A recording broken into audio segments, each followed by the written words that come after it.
Wonderful to see you all today. I'm so grateful that you all are here, and I'm grateful I'm here too.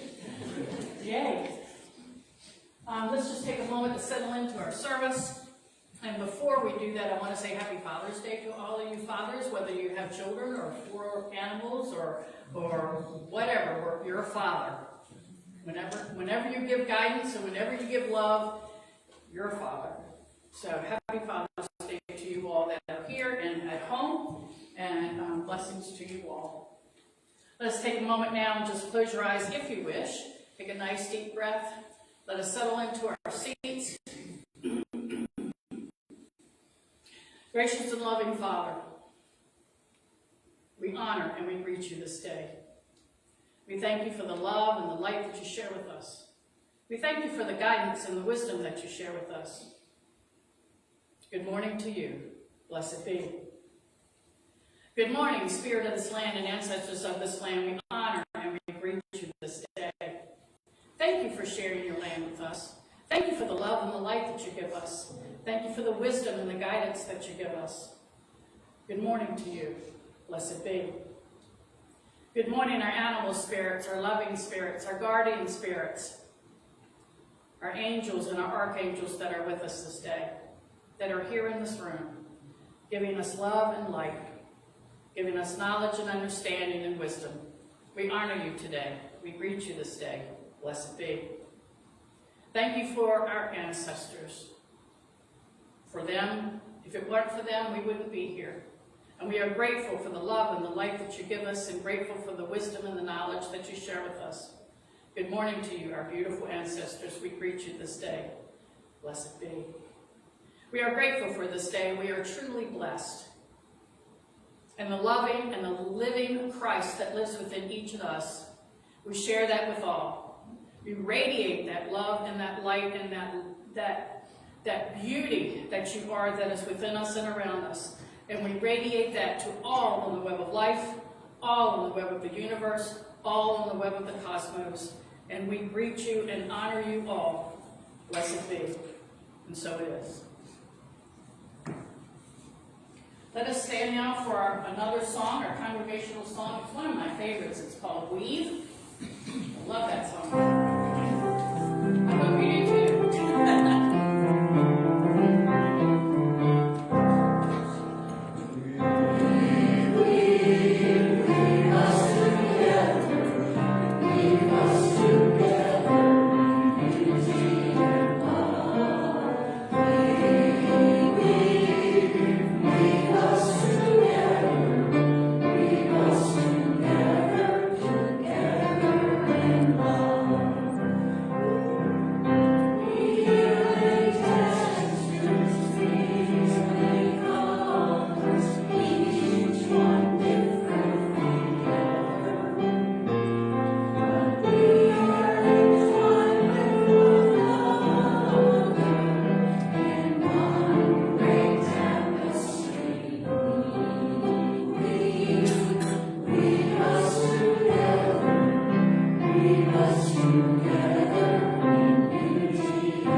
Let us together say, the Christ in me greets the Christ in you. The Christ in me greets the Christ in you. Nice to meet you. Please be seated. And together let us say our affirmation for Unity Williamsburg Spiritual Center. Unity Williamsburg Spiritual Center is a radiant center of divine light, and love. We are a thriving, prosperous spiritual community that honors divine presence all and celebrates our oneness through loving service in our community. And let us pray that beautiful Lord's Prayer together. Our Father, who art in heaven, hallowed be thy name. Thy kingdom come, thy will be done, on earth as it is in heaven. Give us this day our daily bread, and forgive us our debts, as we forgive our debtors. And lead us not into temptation, but deliver us from evil. For thine is the kingdom, and the power, and the glory, forever. Amen. Amen. It's a beautiful prayer that is said by many in this world. Some are praying at the same time we are. Isn't that wonderful, that peace energy going out into the universe? Nice. So let us stand for another congregational song, Love is My Decision, by Daniel Niemann.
And celebrate together in this room, and those of you at home, pray together and celebrate together. So, June? Just prayers for safe travel as I next week, Sunday, head down to Florida. Yay! Have a nice trip. Enjoy your time there. Prayers for healing for my granddaughter who's having surgery this coming weekend, and celebration for my grandson who passed out in a fabulous job and just the one he wanted. So yay!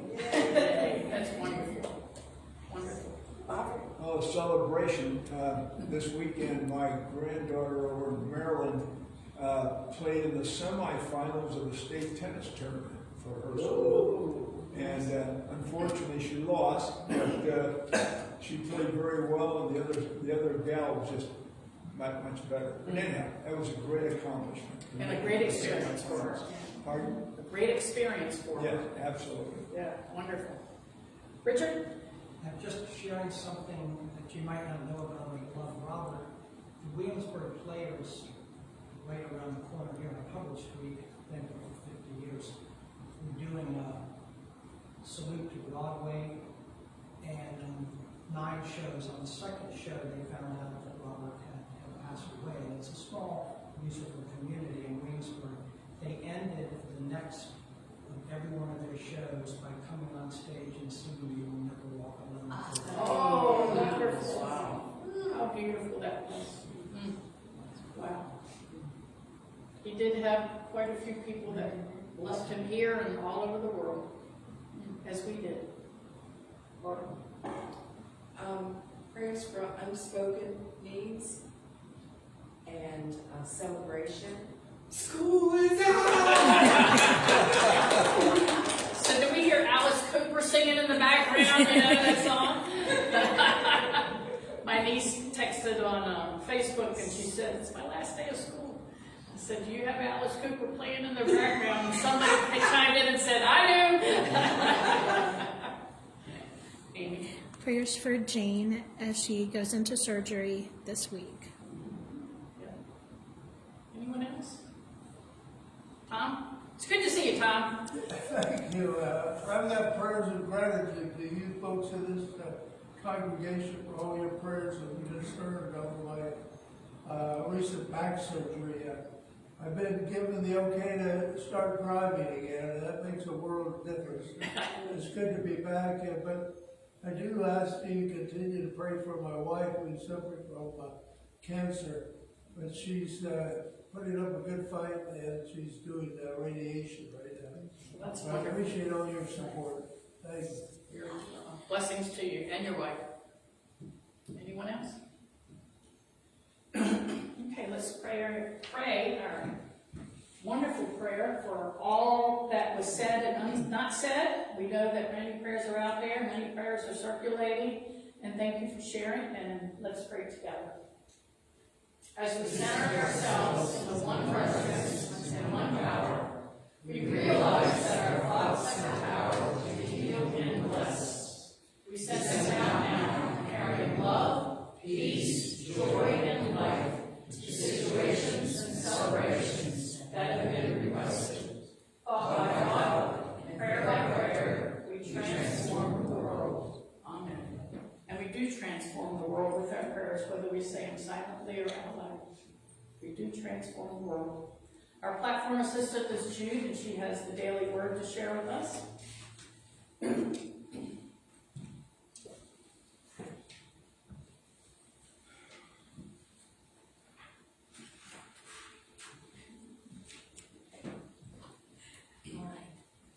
Today's word is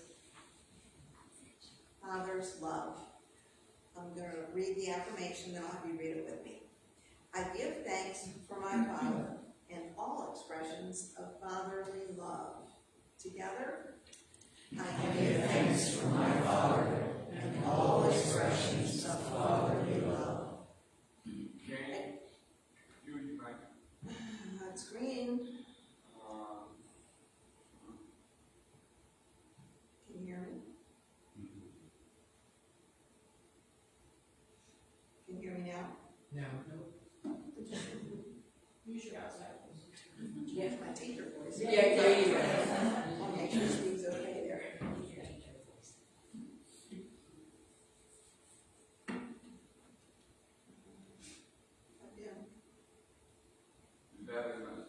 All right.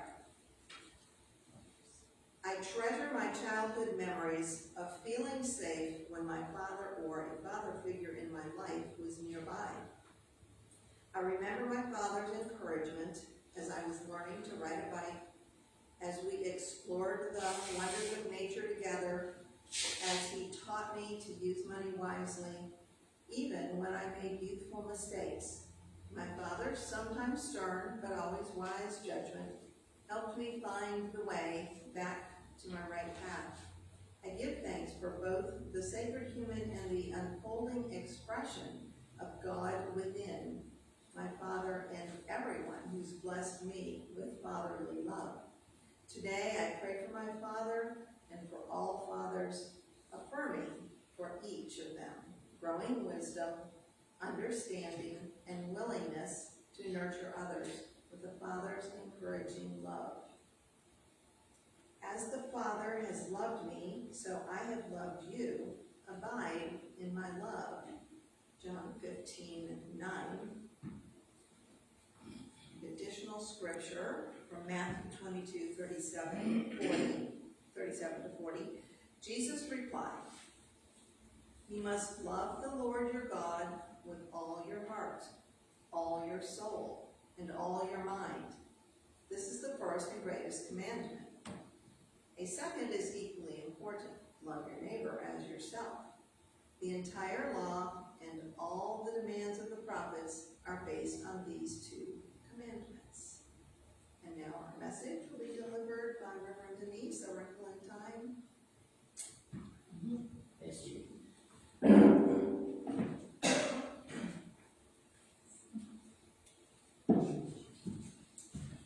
So Reverend Jenny and I are doing children's books this month. And today, I'm going to talk about A Wrinkle in Time. Has anyone read that book? Yeah.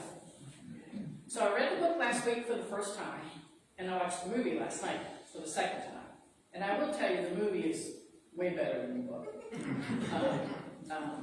The book was written in 1962 by Madeline L. Engel, and it was banned in some areas because it was unchristian. And even though they mentioned Jesus in the book, she mentioned Jesus in the book a couple of times, and she had a couple of prayers there to the Lord. My thought when I looked at that again, I thought, well, maybe because she talks about quantum physics, what we call quantum physics, because she's traveling through time. A Wrinkle in Time is traveling through time. It is the fifth dimension space travel. Fifth dimension, and maybe in 62 they just didn't like that then, maybe possible. So A Wrinkle in Time is a tesseract. Tesseract, a tesseract. And what the premise is that instead of the first dimension, it's a straight line. This is the fifth dimension, and you kind of wrinkle up. You wrinkle up space, and you travel. And so this book covers this particular physicist, a father, who traveled in time, went to this planet, and basically was captured. And then the daughter, Meg, his 13-year-old daughter, Meg, who is the heroine of the book in the movie, she travels through time and she rescues her father. Now, she brings along her brother, grade school age, named Charles Wallace. He's always called Charles Wallace. And so he comes with her, but he's unusual. He is a very unusual little boy. He's a genius. His mother described him as new. He was new. It was like a new species coming into the world. And he has the ability to connect with people intuitively. He quiets himself, and he connects to people and knows exactly what they mean. And he was very connected with his older sister, Meg. Very connected. And Meg's going through a very difficult time now because her father has been missing. And people are saying that he ran off with another woman, and she's just really frustrated about that. She was always a good student. And then after this tragedy happened in her life, her grades fell and people were giving her a hard time, and she was acting out. But 13, 13's a difficult age anyway. See, at least mine were, my teenage years. Kind of awkward. You're trying to find yourself. So she not only did her father disappear, but she was going through that awkward age. So she was having a tough time. So Charles Wallace is with her, and these three women show up. Three women from another planet. It's Mrs. Witch, that's W-H-I-C-H, Mrs. Whatsit, W-A-T-S-I-T, and Mrs. Pooh. And they've connected with Charles Wallace, and they know what type of being he is. He's new. There's something unique about him. So they come to Earth, not only to connect with him, but also to connect with Meg, because they feel that Meg is the one that can help the father to bring him back home. So they come to Earth, they hook up, and they talk, and Meg thinks they're crazy. And then a classmate shows up, Calvin, and he's just starting to get intuitive. He's listening to his intuitive side, and he starts following that more and more frequently, and he shows up because he feels he needs to be there. And he goes on this journey too. So the three witches, Mrs. Witch, well, he calls them, Charles Wallace calls them the three Mrs. So the three Mrs. are there: May, Charles Wallace, and Calvin. So they're going to tesser. They call it tessering. They're going to tesser to this new place. And they move to this new dimension, this different planet. And they're there, and of course the movie is just glorious. I mean, the colors are just unbelievable. Hard to explain, they're so beautiful. And they're trying to find the Father. And they know Charles Wallace is able to connect with the earth there, connect with the flowers there, so he recognizes that his father was there. His essence is still there. So they know they're on the right track, but he's not there anymore. So one of the misses changes into this being that flies them way up high. And they see off into space, they see this black thing. It's got all of these arms and just going out. And that's the evil being that has captured the Father. It's called the It. The It. So they got to go to them and get the Father out. But the three misses, they can't go because they are filled with light and they can't go into that darkness at this time. It would be devastating for them. So the children figure out, because Charles Wallace is very smart, they're able to tesser to that planet, to that space, that dark, evil space. And they get there. And Charles Wallace is trying to connect in, but while he's trying to connect in, the It is trying to get him to this side. He's taking over. And they walk through. He clears his mind. The older children help him so he doesn't connect so fast. He's able to stay in his presence. And they're walking through this town, and everything is the same. There are children out at the end of the driveway, and they all have balls, different colors, but they all have balls, and they're bouncing the balls in unison. Bouncing the balls, and they look around, and Charles Wallace is saying, "This is hurting me. I can't handle this. Everything is the same. I can't do this." But they still bounce the balls. And then the mothers come out at the same time, and they say the same thing. They call their children in for dinner. The mothers have the same exact hairdo, different colored dresses, but the same exact hairdo. And he pulls them in to eat. And then as the children are walking away, you see behind them this whole place just breaking down to look like something else. Charles Wallace was really leery of this place because he's been able to connect in and say, "This is really evil." And he's frightened. He's frightened.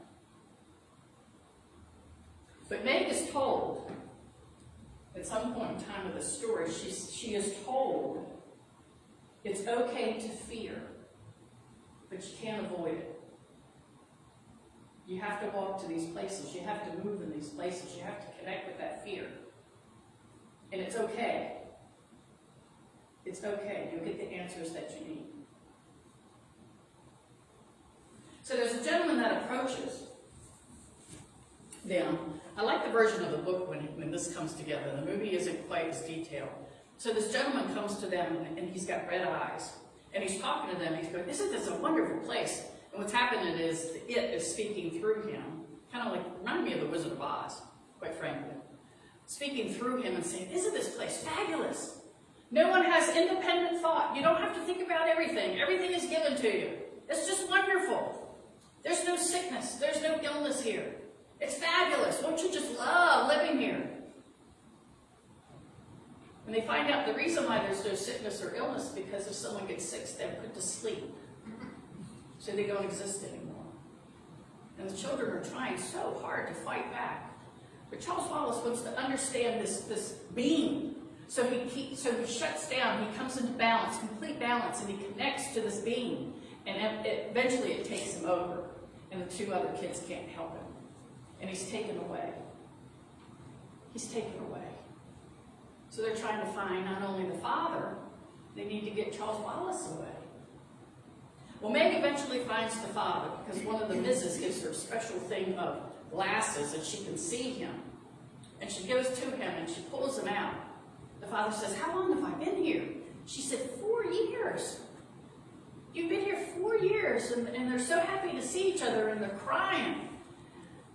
And Meg is trying to tell him, we need to get Charles Wallace because he's been overtaken by this being. How do we get him out? How do we do this? So that eventually the three of them together, the father and the two teenagers are together. And Charles Wallace is there, and it is speaking through him now. He's completely taken over this young boy. You'll never escape.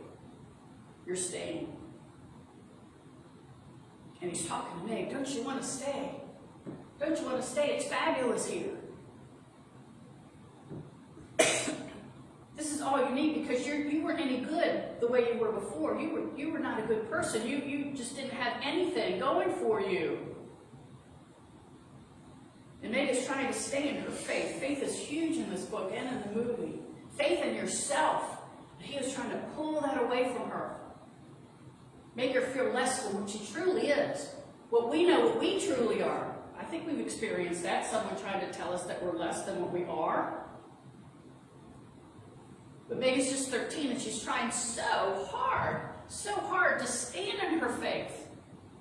To say, I am a good person. I am worthy. And this being who is very strong, and talking through Charles Wallace, is saying, no, this is the place to be. There's no need for independent thought. I will take care of you. Everything is taken care of here. And she fights. And they eventually get out. And they leave Charles Wallace there. And these other beings come and help them. Give them nourishment because they hadn't eaten. Because what they gave them on its planet, it tasted like sand. It was terrible. It didn't nourish them. So these three, the children, the teenagers, and the father, they were hungry. So they get to this, they tesseract, because the father knows how to do that, because that's how he got there in the first place. They tesseract, and they end up in this other planet. And these beings were loving it. And they couldn't see, but they felt with every part of their being. They sensed. They loved. They couldn't see you. They didn't have eyes. But they took care of them. And they nourished them. And gave them a place to rest. To decide what the next plan was. What are we going to do? How are we going to get Charles Wallace away from this very strong, evil being? And they thought. And then the misses show up again. Because they're able to be at that planet. And they talk. And they tell Meg, you have the power within you. Have faith. You are a worthy being. You are strong. You are beautiful. Because Meg was going, once again, that awkward time where, she didn't think she was very pretty and so awkward. No, that's not who you are. Believe in yourself. Believe in yourself, and you can do this. So they talked.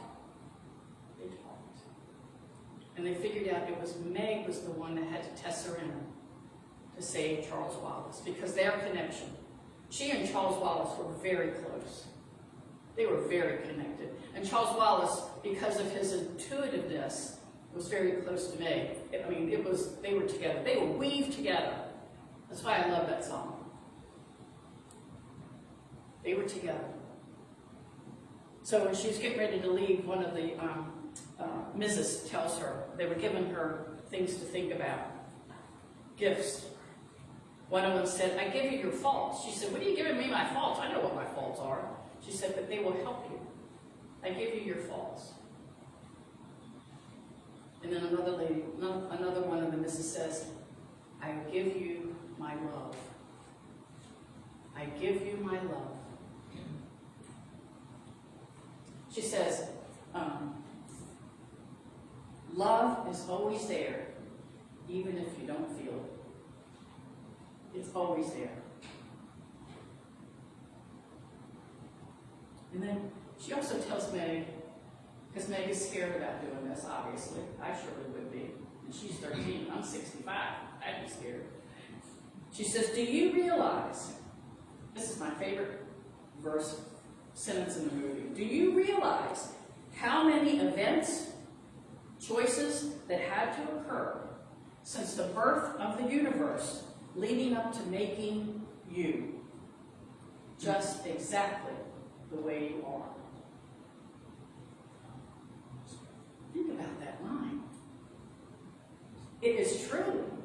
Think about us. I mean, most of us can only remember back, I suppose, great-grandparents, you know? Or maybe even we know who our great-great-grandparents were. But if you go all the way back in time to the birth of the universe, all those people that connected, all the choices that were made by our ancestors and by others for us to be here now.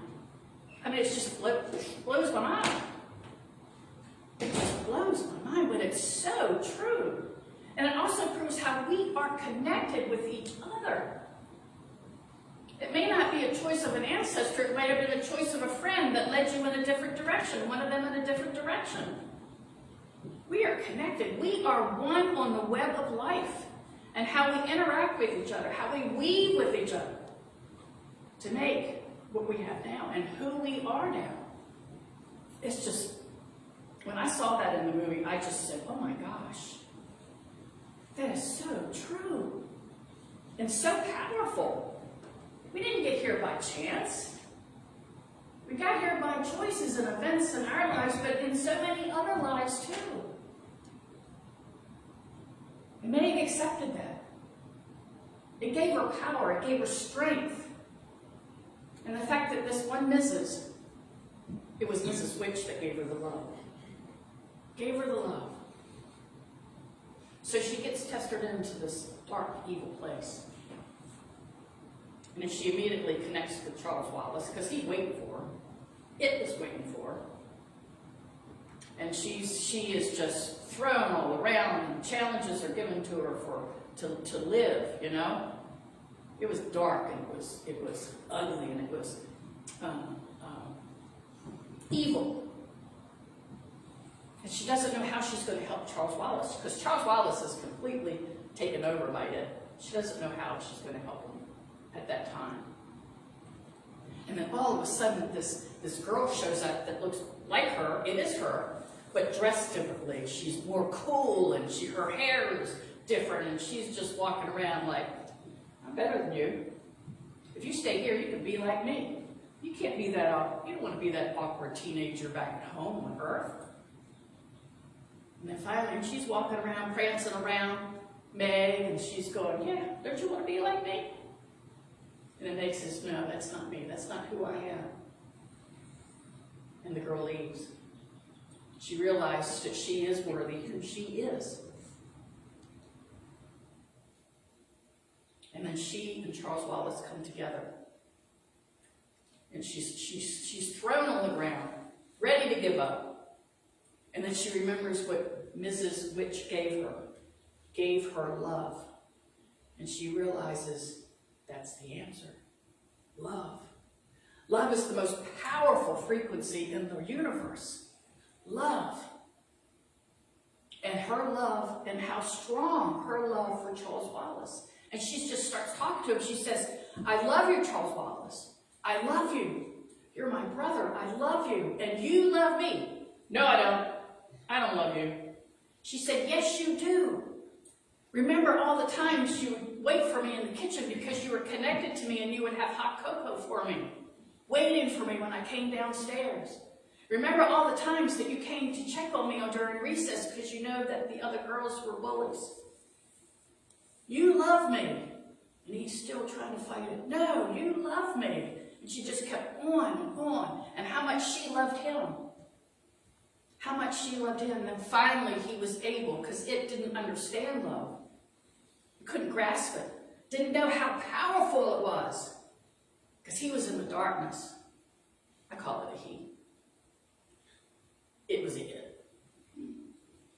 How powerful love is, and we know how powerful it is. We know. know. We know.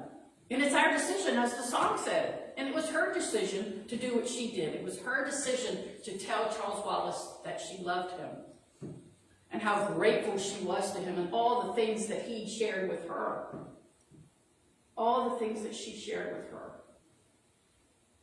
So Charles Wallace was able to break free of it. And then they both testered back to earth. And then waiting for them was the Father and Calvin. They were waiting. They were waiting. And obviously the husband and wife got together and everything was happy. But it gave all of them a new perspective on life. Obviously, that was quite a story, wasn't it? Quite an event for them. Quite a journey for them. And what they realized,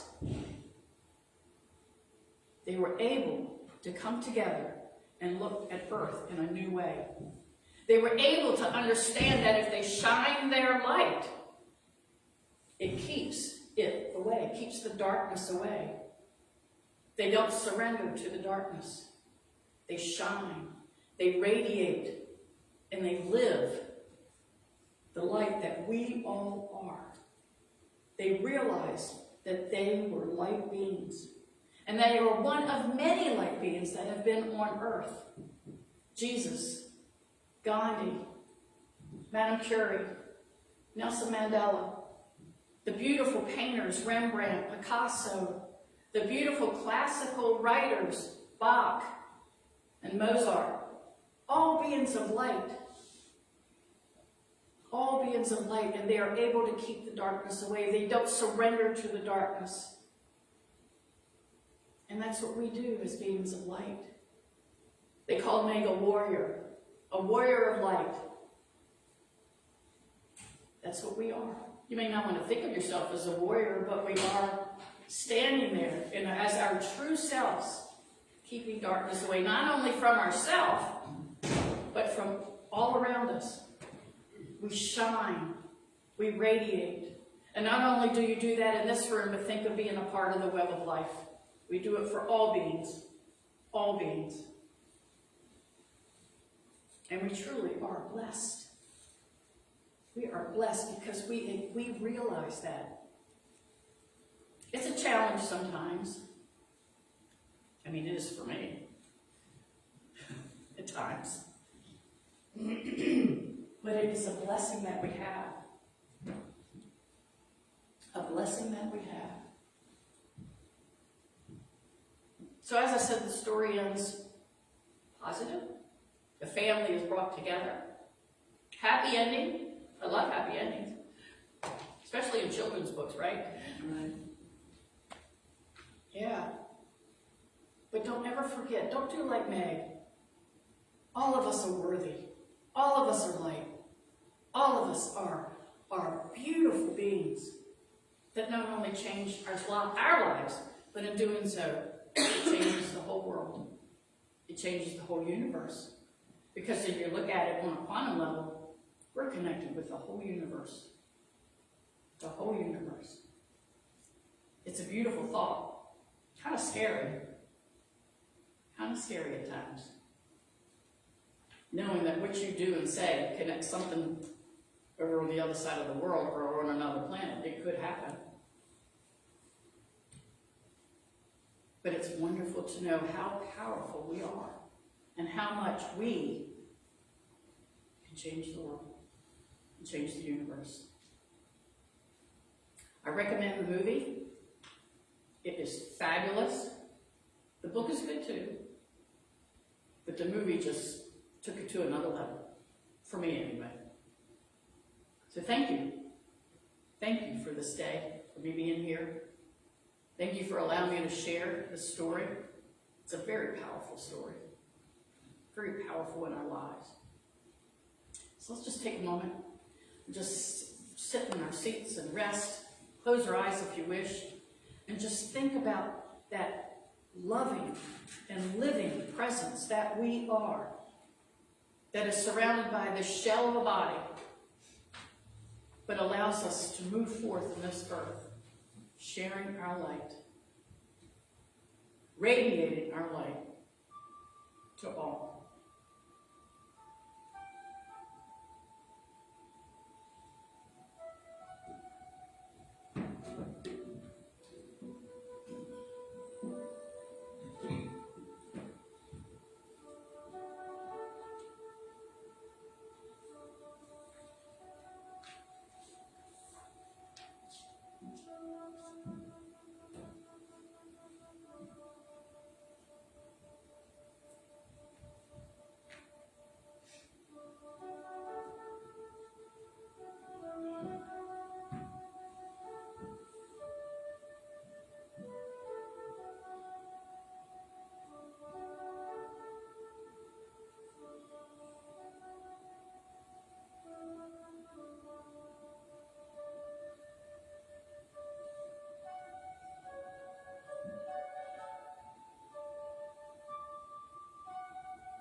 As we come back into this room, feeling blessed, feeling that love, not only radiating from us, but all in this room. We take that with us as we go forth our day. Thank you.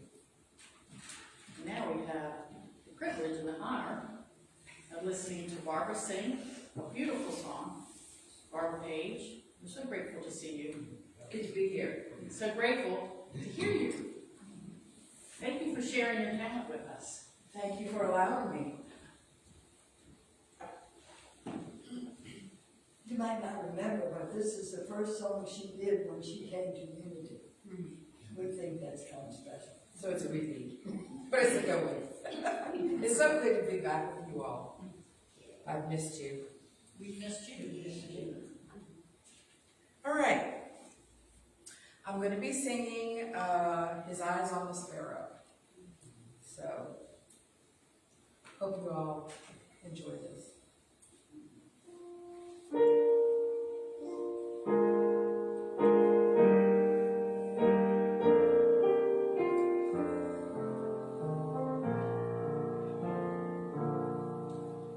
Why should I be discouraged?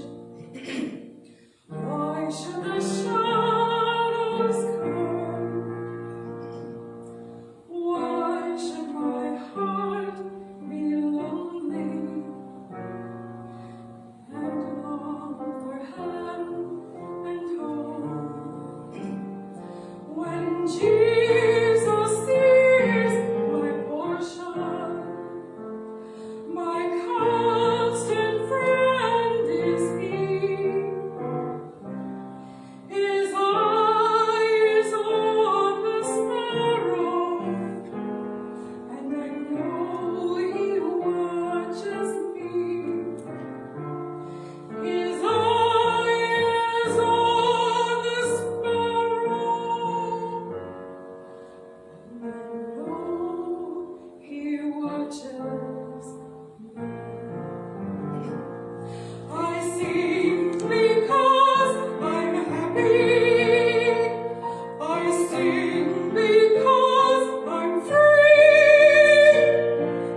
Now's an opportunity to bless the church with an offering.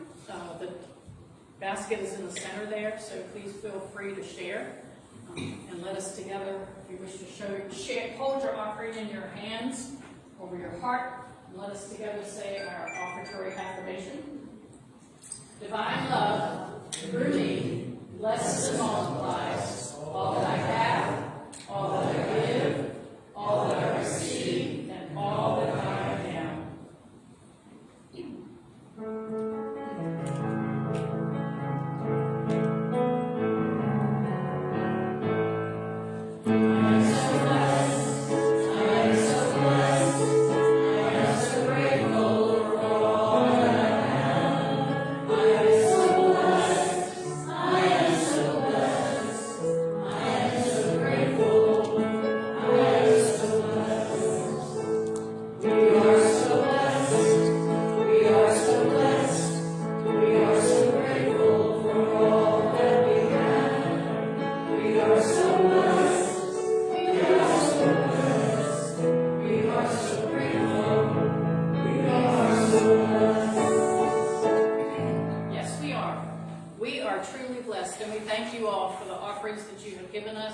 We know that it is blessed by the divine presence that is within us all and all around us, and we ask that it multiplies so we can share it with our community. Blessings to you all. And Jude has a few announcements for us.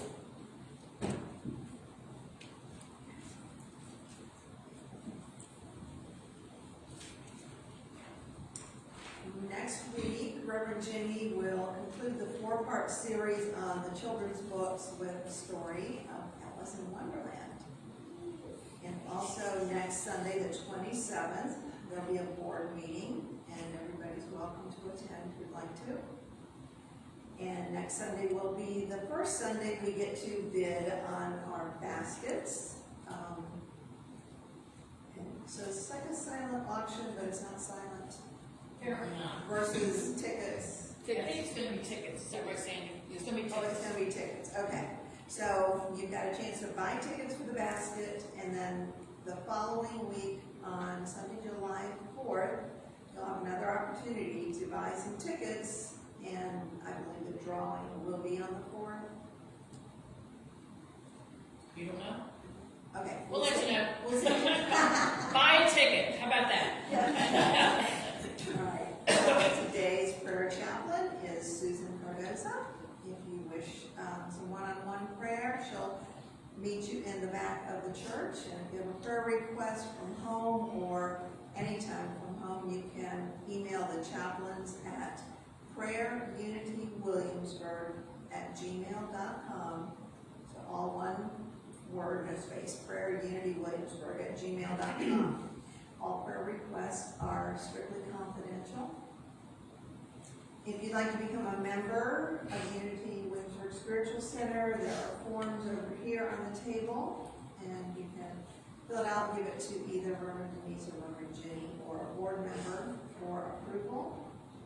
If you're here for the first time, and you'd like to leave us some contact information to get on our weekly email list for events, guest speakers, articles, you can put your information and leave it in the collection basket or give it to one of the members here. Also, if you're viewing from home and you'd like more information or a question about Unity, emails still, okay. So message us through the Facebook page and we'll try to answer your questions. And now it's time for the peace song and protection. July 1st is when the email should be okay. So it is a learning curve, switching from one website to another, and you know how technical stuff is sometimes, so we just kind of go with the flow. So I also want to introduce you to Paulette Amory. She's sitting back here, and she's going to be playing for us next week. And we are so grateful. Some of you already know her, and we are truly blessed. Jenny and I and Miriam spoke to her last week, and we're so excited that she will be joining us. And thank you. It's wonderful to see you today. Looking forward to it. And we're looking forward to a new chapter in Unity Williamsburg. And we are so grateful that you will be joining us in this new chapter. Yeah. Wonderful. So let us stand and sing the peace song and the prayer of protection.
Musical talent. Thank you. She's over-examined. Not at all. Not at all.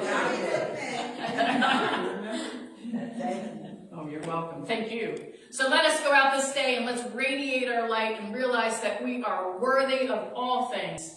And let's keep that darkness away from not only ourselves, but the planet and the entire universe, because we can do it. We are powerful. So go in peace and go in love. Blessed be. Thank you.